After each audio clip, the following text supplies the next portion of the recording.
সর্বশেষ যে জুলাই বিপ্লব, সেখানে আমাদের 40,000 ভাই বোনকে সে কাজী করেছে, আমাদের 2,000 ভাই বোনকে শহীদ করেছে।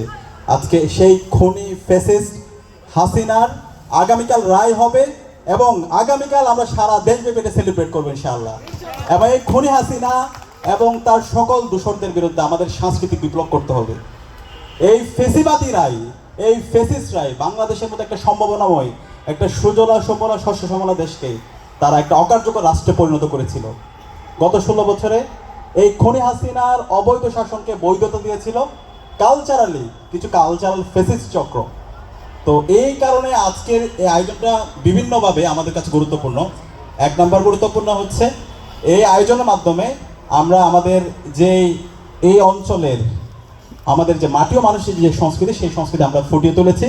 একই সাথে আমাদের এই আয়োজনে আমরা এই খুনি হাসিনা ফেসিস্টের বিরুদ্ধে আমাদের কথা, আমাদের কবিতা আবৃত্তি, আমাদের গান, আমাদের সংস্কৃতির চর্চা, সে তার মধ্যে আমরা সেগুলো নিয়ে এসেছি।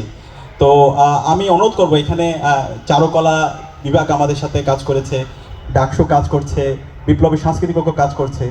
আমাদের সবাইকে এই সাংস্কৃতিক বিপ্লবের জন্য আমাদের কাজ করতে হবে। বাংলাদেশে এখনও এই খুনি হাসিনার দোসররা তারা রাজনৈতিকভাবে হাঁটছে, কিন্তু কালচারাল ফেসিস্টরা তারা এখন পর্যন্ত বিভিন্ন জায়গায় ষড়যন্ত্র এবং চক্রান্ত করছে। এই কালচারাল ফেসিস্টদেরকে সমূলে উৎপাদন করতে হবে। এটা যদি আমরা করতে না পারি, তাহলে এই অঞ্চল মানুষের মুক্তি নাই। বাংলাদেশে যদি আবার কখনো সংকট তৈরি হয়, সেটাই কালচারাল ফেসিস্টরাই করবে। সুতরাং এই খুনি হাসিনাকে যারা 16 বছর তার গোম খুন আয়নাগরকে টিকিয়ে রাখতে যারা সহযোগিতা করেছে, যারা ফেসিস্ট হতে তাকে সহযোগিতা করেছে, তাদের এই বাংলাদেশে আর কোনো স্থান হবে না। খুনি হাসিনার তো কালকেই রায় হয়ে যাবে ইনশাআল্লাহ, এবং তার ফাঁসি এই স্বাধীন বাংলাদেশে হবে ইনশাআল্লাহ। তাকে ভারত থেকে এই স্বাধীন বাংলাদেশে আনা হবে এবং তার ফাঁসি হবে ইনশাআল্লাহ। এবং তার সকল যে দূষররা আছে, তারা গুপ্ত অবস্থায় থাকুক অথবা যারা একটু গর্ত থেকে বের হওয়ার চেষ্টা করতেছে, সবার বিচার এই বাংলাদেশে হবে। বাংলাদেশে এই খুনি হাসিনা এবং তার দোষরদের রাজনীতি করার কোনো অধিকার নাই। বাংলাদেশে খুনি হাসিনা এবং তার দোসররা এবং তাদের যে দল, নিষিদ্ধ ঘোষিত আওয়ামী লীগ, ছাত্রলীগ, যুবলীগ, এরা হলো রাজনৈতিক দল, এরা হলো সন্ত্রাসী সংগঠন। এরা এই দেশের স্বাধীনতা সার্বভৌমত্বের জন্য হুমকি।